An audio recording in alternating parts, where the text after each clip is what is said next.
Hello ma'am, Kurumzari. Masi khara kuina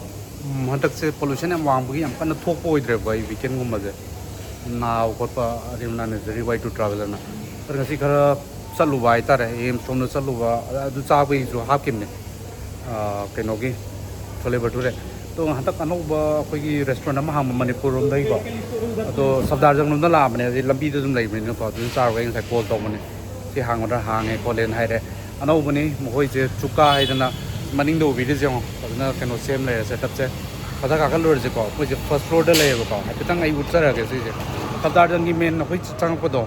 NCC ke no da gi adai direct adum changa kan da dum right side tam hai ge dam ne ba adum ula ge ko sele to straight changmam le do ko gi phom ke ka sonul loi layer mane ba koi changmam do straight to right kak ka da ba sire da KPG Himalayan kitchen da lai ri season by root kai na zu lai ri ko hek mamang da chuka na ma lei chuka hai je koi gi basically Manipur rongi male koi gi sideng si special moi je pork ribs puff dry special smoke pork tempura kilichana lucho fried fish fried deer black tea pura ne koi je smile ne matlab se wow nice setup che lei ko akala se tagum na matak taga moi ceiling na ke nam ape first floor do ne moi je ko akala yang je akan je das leather um je tham bane je apoi kai tare design ka kai ha pa ga na lai man ma je orchid ma ma je si ji kano ne artificial na tane ko do phasai coming here same ro moi je first floor je le changmam mai tare phone ju ka kam le I don't know si matlab kai lai no ri sang ma fa na setup lai ra wifi he le ma ne koi season menu za pe tang koi brother ma'am le brother where are you guys from? I'm from Nagaland. Nagaland, okay. I'm from Manipur, okay. Nagaland and almost same, no problem. So menu za pe tang le bo se tang ka typical koi latte americano to da open but traditional item jo pang hai chuka hai jita ko Christmas ki vibe ho la ko ho re ye lights mein chandelier mo ye si ke no Christmas tree ka samla to pink ko e so ji to yam phajun to mo ji ko design nga pe pillar je to photo frame nga pe thang jau lai re ke na ga gi o mo ni and yam phajai mo ji typical si cutleries ka je mo chu je golden gold ron ba da sam phajai mo se koi cái nó ta rồi smile tôi mới không gì gì nó special cái corner rồi có si thôi đâu có cái số lấy mình từ sai đến counter cũng bao giờ rồi washroom cái cả xong tới đây là khốt hầm gì nè smile tôi xong rồi balcony lấy có balcony mà pan hàng đồ con đó mà pan phong ninh phong mà bật pollution em lấy mình nó có it's up to you em phải gì bamboo की work jam kan to ese mo jong bamboo ki setup hai tar matak to bamboo ki light ka yam baza night ta yam baza bong wen ni especially pollution ne am yam nuai ga dom pham ne mai je ko beautiful have the swine access phang ba je I don't think koi hojik lai riwa any restaurant ta Manipur je to yaw voting man ri ado amma mai ti chakhom nam lai ba mai yam baza ne green ra ai son de pham tor ga ko to kai chap no to ai hai jara ge beautiful koi menu se le menu to se da Christmas ki vibe the Santa Claus ki theme da moi ke no se le napkin holder hai dra ki ta le re adai koi ke no le menu is a typical menu da ke happy thang manadre moi je calendar long to re naga thali le koi naga thali chaning basing na pork naga thali local ginger do yaw 365 ari 350 400 chagi range ga tani smoke pork with anisi chicken with bamboo shoot adu specially naga gi ni ko main course hai kana pork with ari basically pork related or mogi akhone hai to ko gi keno do so the mix up mata ni 400 500 ki range ni si jo similar hai tare ko smoke pork pamba sing I think this is a must place to visit hai ni ko naga starter pork ribs le aur medium large adagi 7 piece ke ka ape adagi Naga extra steam rice 95 ले दाल 85 ता मणिपुरी थाली ले रहे मणिपुरी थाली से पोक थाली अदगी chicken थाली दक थाली फिश थाली वेज थाली 295 मणिपुरी मेन कोर्स थी मिरो उती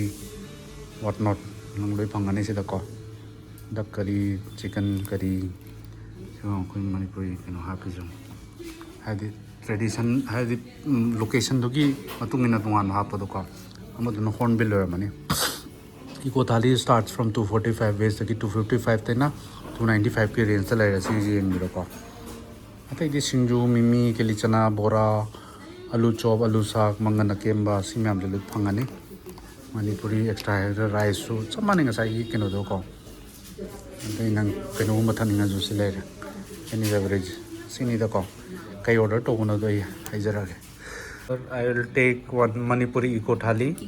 Eco thali, fish thali. Fish thali. Fish thali. Fish will be what type? Will it be a fried one or the toiba? No, you can choose from there. Oh, sorry, we don't have this one, nah. But Okay. you can tell this. With atauba fish thali, this one 255. Then in the side I want one singju Sinchu, and one bora. one bora. I think that's it. I cannot eat much. Yeah, This yeah. is good quality. Okay, I will repeat, okay? Fish thali at ला मोजे सिंजुमदी ला सिंजुमदी ला अदगी तै किलिचना बोरा कैका सु wait तौरजिको ma'am आई मिनरजे अदो आई हजिक थेंनाजब अखोइगी brother याव याब्रो तनब्रो समाई दिन तो जाए brother न रन तौने ब्रदर से मैतै नि नागालैंड दा लेबाय तारे होय अदुगा अदुना ने अनिमक नागालैंड गिसे और मणिपुर दा अनिमक से माना मेनूसी तुम हापम में हाइता लेको एन मखा ताब चाइनांग दुदे इदम हाइजरके बदन कमाइ तो मचा रही है सी ट्राई तौरसे अदुगा अतोप जई हाइरागेको सिंजु जु लेरा दे बोरा जु लेरेको बोरा से हैपेतन ट्राई तौजरा बोरा से विंटर गो बने बोरा से दी परफेक्ट कॉम्बो अदु खुद ओइन पाइ को मैम साव यादेको अमजिन फोन पाइ लेबने उमोय रोय दौरसे मैम प्रजा मैम की अहानबा बोरा अगर तुम लौटपीरगेको सावे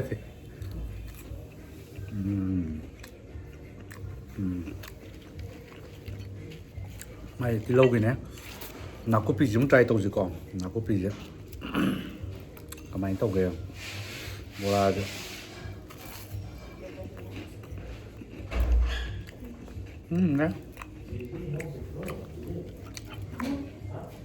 चंगा तौरी मनावनी okay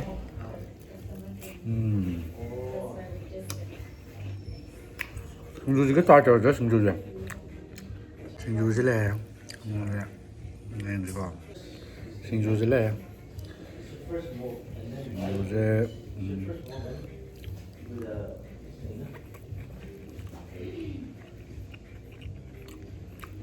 오케이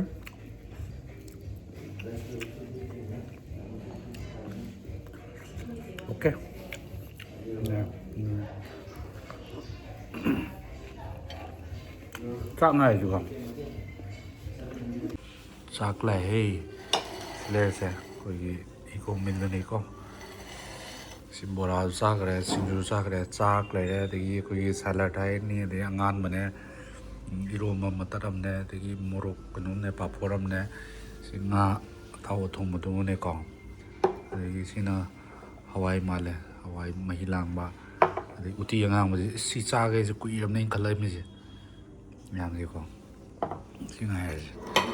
si sao rồi cái ngày gì con si sao chứ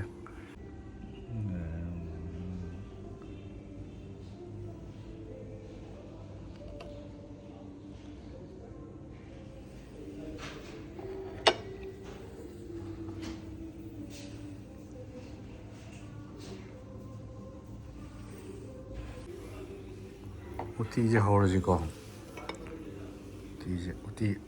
uti ngang một tuần hay chưa si sao rồi let's see how is it uti ngang một gì quỷ đi sao sẵn định mình quỷ làm này chứ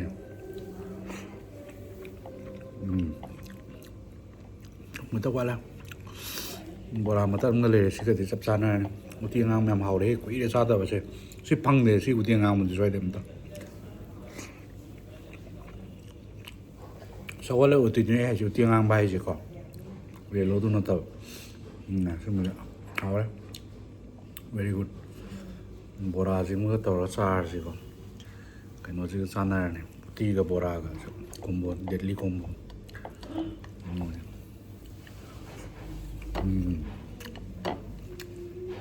beautiful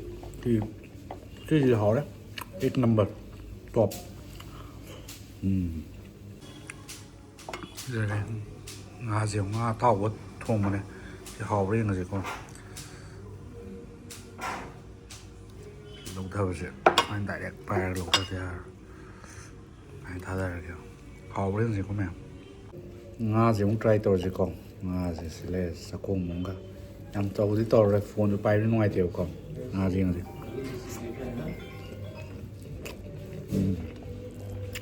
ꯑꯇꯥꯎꯕ ꯍꯥꯎꯋꯦ good ꯌꯥꯏ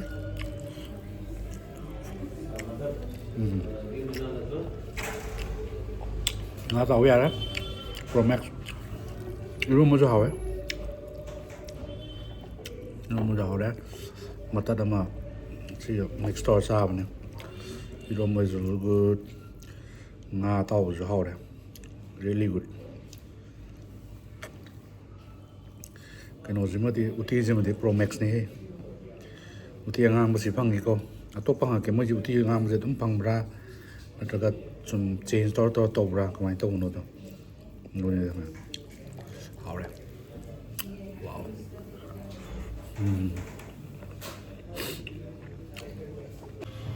ꯑꯩ ꯑꯅꯧꯕꯁꯤꯗ ꯇ꯭ꯔꯥꯏꯌꯦꯜꯒꯨꯝꯕ ꯇꯧꯕꯁꯤꯗꯤ ꯈꯤꯇꯪ ꯀꯤꯕꯅꯦꯕ ꯈꯪꯕ꯭ꯔꯥ ꯑꯅꯧꯕ trial ꯇꯧꯕꯁꯦ ꯈꯤꯇꯪ ꯐꯔꯛ ꯇꯥꯕꯁꯨ ꯌꯥꯎꯈꯤꯕꯀꯣ ꯕꯠ ꯑꯟꯑꯦꯛꯁꯄꯦꯛꯇꯦꯗꯂꯤ ꯉꯁꯤꯒꯤ ꯇ꯭ꯔꯥꯏꯌꯦꯜꯁꯦ ꯌꯥꯝꯅ ꯁꯛꯁꯦꯁꯇꯤ ꯑꯣꯏꯈꯔꯦ ꯍꯥꯏꯇꯥꯔꯦ ꯑꯩ ꯄ꯭ꯂꯦꯠ ꯎꯠꯂꯛꯀꯦ ꯌꯦꯡꯉꯨꯀꯣ ꯄ꯭ꯂꯦꯠꯁꯤꯅ ꯁꯥꯈꯤꯅꯤꯀꯣ ꯑꯩ ꯀꯩꯝ ꯍꯥꯏꯕ ꯅꯠꯇꯦꯀꯣ ꯂꯪꯊꯣꯛꯎꯕꯁꯨ ꯂꯩꯇꯦ ꯀꯩꯅꯣ ꯅꯠꯇꯦ ꯃꯣꯏꯁꯦ ꯀ꯭ꯂꯤꯌꯥꯔ ꯇꯧꯒꯦꯗ ꯑꯩꯅ ꯉꯥꯏꯈꯣꯅ ꯐꯥꯕꯅꯦ ꯆꯥꯛꯀꯝꯕ ꯄꯨꯔꯥ ꯀ꯭ꯂꯤꯌꯥꯔ ꯑꯗꯩ ꯎꯇꯤꯁꯤꯃꯗꯤ ꯇꯨ ꯃꯥꯏ ꯁꯔꯄ꯭ꯔꯥꯏꯖ ꯑꯃ ꯔꯦꯗ ꯀꯂꯔ ꯎꯇꯤꯗꯣ ꯑꯩꯈꯣꯏ ꯁꯒꯣꯜꯍꯋꯥꯏ ꯎꯇꯤꯗꯣ ꯑꯗꯨ ꯑꯣꯏ ꯂꯩꯔꯝꯃꯦ ꯉꯥ ꯑꯇꯥꯎꯕ ꯊꯣꯡꯕ ꯑꯗꯨꯁꯨ ꯐꯖꯅ ꯍꯥꯎꯈꯔꯦ ꯑꯗꯣ ꯀꯩꯅꯣꯁꯤꯗꯤ ꯑꯩꯅ ꯀꯩꯅꯣ ꯇꯧꯕꯤꯈ꯭ꯔꯦꯀꯣ ꯍꯋꯥꯏꯁꯦ ꯑꯩꯅ ꯊꯦꯡꯉꯨꯗ꯭ꯔꯦꯕꯀோ ꯉꯁꯤꯗꯤ ꯃꯊꯦꯜ ꯑꯇꯣꯞꯄꯁꯨ ꯌꯥꯝꯃꯕ ꯑꯗꯒꯤ ꯃꯄꯥꯟꯗ ꯆꯥꯔꯨꯔꯕꯅ ꯉꯁꯤ ꯑꯗꯩ ꯏꯔꯣꯝꯕꯗꯨꯁꯨ ꯌꯥꯝ ꯍꯥꯎꯈ꯭ꯔꯦ ꯑꯗꯒꯤ ꯅꯪꯒꯤ ꯀꯩꯅꯣꯁꯦ ꯀꯔꯤ ꯑꯩꯈꯣꯏꯒꯤ ꯉꯥꯒ ꯎꯇꯤꯒꯁꯦ ꯑꯜꯇꯤꯃꯦꯠ ꯍꯥꯏꯇꯥꯔꯦ ꯃꯦꯟ ꯀꯣꯔꯁꯁꯦ ꯌꯥꯝꯅ ꯀꯩꯅꯣ ꯑꯣꯏ ꯉꯁꯤꯒꯤꯁꯦ ꯍꯥꯏꯕꯗꯤ ꯌꯥꯝ ꯍꯥꯎꯋꯦ ꯃꯌꯥꯝ ꯇ꯭ꯔꯥꯏ ꯁꯣꯏꯗꯅꯃꯛꯀꯤ ꯇꯧꯕꯤꯌꯣ ꯑꯇꯣꯞꯄ ꯇ꯭ꯔꯥꯏ ꯇꯧꯅꯤꯡꯉꯥꯏꯁꯨ ꯃꯌꯥꯝꯗꯤ ꯂꯩ ꯕꯠ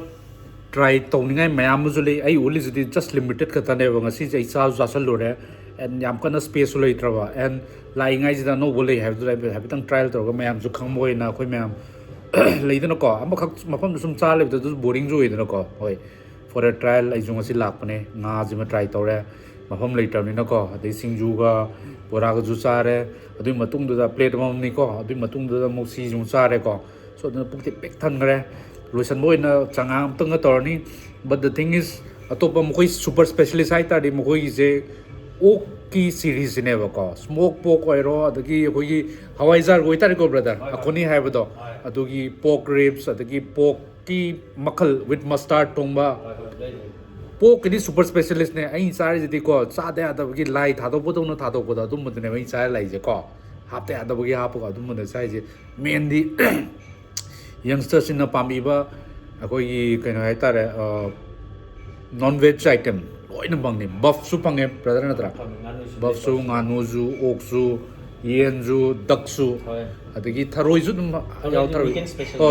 ꯊꯔꯣꯏꯅ ꯁ꯭ꯄꯦꯁꯦꯜ ꯗꯦꯗ ꯍꯥꯞꯄꯀꯣ ꯕꯠ ꯋꯤꯛꯗꯦꯖꯇꯗꯤ ꯑꯗꯨꯝ ꯑꯩꯈꯣꯏꯒꯤ ꯍꯧꯖꯤꯛ ꯍꯥꯏꯔꯤꯕ ꯁꯤꯔꯤꯁꯁꯦ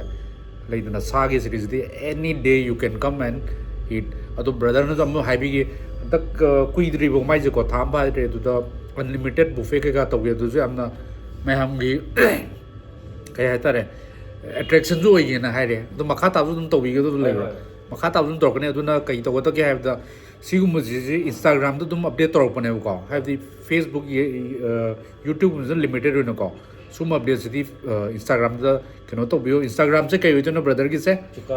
ꯆꯨꯀꯥ ꯔꯦꯁꯇꯨꯔꯦꯟ ꯑꯅ ꯗꯦꯜꯂꯤ ꯂꯩꯕꯅꯦꯀꯣ ꯑꯗꯨꯒꯤꯗꯣ ꯑꯩ ꯂꯤꯡꯁꯨ ꯍꯥꯞꯆꯔꯝꯒꯦ ꯍꯥꯏꯐꯦꯠꯇꯪ ꯁ꯭ꯋꯥꯏꯗ ꯊꯣꯛꯂꯛꯄ ꯌꯥꯗ ꯑꯩ ꯍꯥꯞꯅꯕ ꯇ꯭ꯔꯥꯏ ꯇꯧꯖꯔꯒꯦ ꯑꯗꯨꯗꯣ ꯐꯣꯂꯣ ꯇꯧꯕꯤꯌꯣ ꯍꯥꯏꯗꯤ ꯂꯩꯅꯀꯣ ꯑꯦꯟ ꯃꯐꯝ ꯇ꯭ꯔꯥꯏ ꯇꯧꯕꯗ ꯕ꯭ꯌꯨꯇꯤꯐꯨꯜ ꯃꯣꯁ ꯕ꯭ꯌꯨꯇꯤꯐꯨꯜ ꯊꯤꯡ ꯏꯁ ꯃꯈꯣꯏꯒꯤ ꯁ꯭ꯋꯥꯏꯒꯤ ꯏꯟꯇꯤꯔꯤꯌꯔ ꯑꯗꯒꯤ ꯀꯩꯅꯣꯁꯦ ꯂꯣꯀꯦꯁꯟꯁꯦ ꯌꯥꯝ ꯐꯖꯔꯤꯕ ꯑꯩ ꯍꯥꯏꯐꯦꯠꯇꯪ ꯎꯠꯂꯛꯀꯦꯀꯣ ꯍꯧꯖꯤꯛ ꯉꯁꯥꯏ ꯎꯠꯈ꯭ꯔꯕꯅꯦ ꯂꯥꯛꯄꯁꯦ ꯅꯣꯏ ꯇ꯭ꯔꯥꯏ ꯇꯧꯔꯦ ꯍꯥꯏꯗꯤ ꯁꯤꯠꯇꯤꯡꯒꯁꯦ ꯌꯥꯝꯅ ꯆꯦꯌꯔꯒꯁꯦ ꯌꯦꯡꯉꯣꯅꯦ ꯋꯨꯗꯟꯒꯤꯒ ꯇꯧꯔꯀꯥꯟꯗ ꯃꯊꯛꯀꯁꯦ ꯋꯨꯗꯀꯤꯒ ꯇꯧꯔꯀꯥꯟꯗ ꯃꯄꯥꯟꯗ ꯐꯝꯃ ꯈꯣꯠꯂꯀꯥꯟꯗ ꯍꯥꯏꯕꯗꯤ ꯍꯧꯖꯤꯛꯀꯤ ꯏꯌꯔ ꯑꯦꯟ ꯈ꯭ꯔꯤꯁꯃꯥꯁꯀꯤ ꯚꯥꯏꯞꯀꯨꯝꯕꯗꯣ ꯅꯣꯏ ꯑꯦꯟꯖꯣꯏ ꯇꯧꯅꯤꯡ ꯇꯥꯔꯁꯨ ꯏꯪꯂꯤꯒ ꯇꯧꯔꯒ ꯁꯤꯗꯒ ꯑꯣꯛꯀ ꯆꯥꯕꯗꯣ ꯅꯠꯇ꯭ꯔꯣ ꯕ꯭ꯔꯗꯔ ꯁꯦ ꯑꯩꯈꯣꯏ ꯕ꯭ꯔꯗꯔꯁ ꯂꯩꯔꯤꯁꯦ ꯁꯤꯅꯦ ꯃꯥ ꯃꯦꯟ ꯄꯔꯁꯟ ꯑꯗꯨꯅꯦ ꯁꯤ ꯂꯥꯛꯄꯤꯌꯣ ꯆꯨꯀꯥ ꯍꯥꯏꯔꯤꯁꯦ ꯆꯨꯀꯥ ꯍꯥꯏꯁꯦ ꯊꯣꯛꯂꯛꯑꯅꯤꯀꯣ ꯑꯗꯨꯒ ꯁꯤꯗ ꯀꯣꯐꯤ ꯀꯩꯀꯥ ꯍꯥꯞꯄꯤꯁꯨ ꯁꯤꯁꯨ ꯌꯥꯎꯔꯛꯇꯣꯏꯔꯣ ꯀꯣꯟꯅꯔꯣ ꯍꯣꯏ ꯀꯣꯐꯤ ꯃꯦꯆꯤꯟ ꯂꯥꯛꯑꯅꯤ ꯑꯣꯀꯦ ꯑꯣꯀꯦ ꯁꯤꯅ ꯑꯞꯗꯦꯠ ꯇꯧꯗꯣꯏꯅꯦꯕꯀꯣ ꯃꯦꯆꯤꯟꯗꯣ ꯂꯥꯛꯑꯅꯤ ꯑꯄꯥꯔꯠ ꯐ꯭ꯔꯣꯝ ꯑꯩꯈꯣꯏꯒꯤ ꯇ꯭ꯔꯦꯗꯤꯁꯅꯦꯜ ꯐꯨꯗ ꯑꯗꯨ ꯅꯠꯇꯕ ꯁꯨꯝ ꯁꯤ ꯃꯌꯥꯝꯁꯨ ꯍꯥꯞꯅꯕ ꯇꯧꯔꯤ ꯑꯦꯟ ꯃꯈꯥꯗꯁꯨ ꯃꯣꯏ ꯗꯨꯀꯥꯟꯁꯨ ꯂꯩꯔꯤ ꯈꯣꯠꯂꯤ ꯑꯦꯟ ꯀꯩꯅꯣꯁꯨ ꯂꯩ ꯈꯣꯠꯂꯦ ꯍꯥꯏꯗꯅ ꯍꯣꯝ ꯁ꯭ꯇꯦꯁꯨ ꯂꯩ ꯈꯣꯠꯂꯦꯅ ꯑꯗꯨꯗꯤ ꯑꯗꯨꯝ ꯆꯨꯀꯥꯗꯨꯗ ꯍꯥꯏꯐꯦꯠ ꯍꯥꯏꯐꯦꯠ ꯐꯣꯂꯣ ꯇꯧꯕꯤꯔꯣ ꯑꯗꯨꯝ ꯈꯪꯒꯅꯤ ꯃꯌꯥꯝꯅꯀꯣ ꯑꯗꯨꯝ ꯕ꯭ꯔꯗꯔꯒꯤꯁꯦ ꯁꯞꯄꯣꯔꯠ ꯇꯧꯕꯤꯌꯣ ꯑꯅꯧꯕꯅꯦ ꯃꯌꯥꯝ ꯆꯪꯗꯅ ꯃꯥꯁꯦ ꯀꯩꯅꯣ ꯑꯣꯏꯍꯜꯂꯣ ꯕꯤꯖꯤ ꯑꯣꯏꯍꯜꯂꯣ ꯍꯟꯗꯛꯀꯤꯁꯤꯗ ꯀꯩꯅꯣꯁꯨ ꯂꯥꯛꯑꯕꯅꯤꯅ ꯈ꯭ꯔꯤꯁꯃꯥꯁ ꯀꯩꯀꯥ ꯅ꯭ꯌꯨ ꯏꯌꯔ ꯅꯛꯁꯜꯂꯛꯑꯕꯅꯤ나 ꯁꯥ ꯁꯟ ꯆꯥꯕ ꯈꯣꯠꯄꯗꯣ ꯃꯌꯥꯝꯅ ꯑꯗꯨꯝ ꯇ꯭ꯔꯥꯏ ꯇꯧꯕꯤꯔꯣ ꯑꯩꯒꯤꯗꯤ ꯉꯥꯒꯤ ꯑꯗꯩ ꯎꯇꯤꯒꯤ ꯑꯥꯏꯇꯦꯝꯗꯨ ꯑꯜꯇꯤꯃꯦꯠ ꯑꯣꯏꯈꯔꯦ ꯕ꯭ꯔꯗꯔ ꯑꯇꯣꯞꯄꯁꯤꯡꯁꯨ ꯃꯌꯥꯝ ꯇ꯭ꯔꯥꯏ ꯇꯧꯕꯤꯌꯨ ꯑꯩꯁꯦ ꯂꯤꯃꯤꯇꯦꯠ ꯃꯦꯅꯨꯅꯤ ꯃꯌꯥꯝ ꯑꯟꯂꯤꯃꯤꯇꯦꯠ ꯃꯑꯣꯡꯗ ꯇ꯭ꯔꯥꯏ ꯇꯧꯕ ꯌꯥꯔꯅꯤ ꯑꯗꯨꯅꯤꯗ ꯃꯌꯥꯝ ꯀꯣꯟꯅ ꯑꯃꯨꯛ ꯊꯦꯡꯅꯔꯁꯤꯀꯣ ꯃꯌꯥꯝ thank you brother Thank you so much.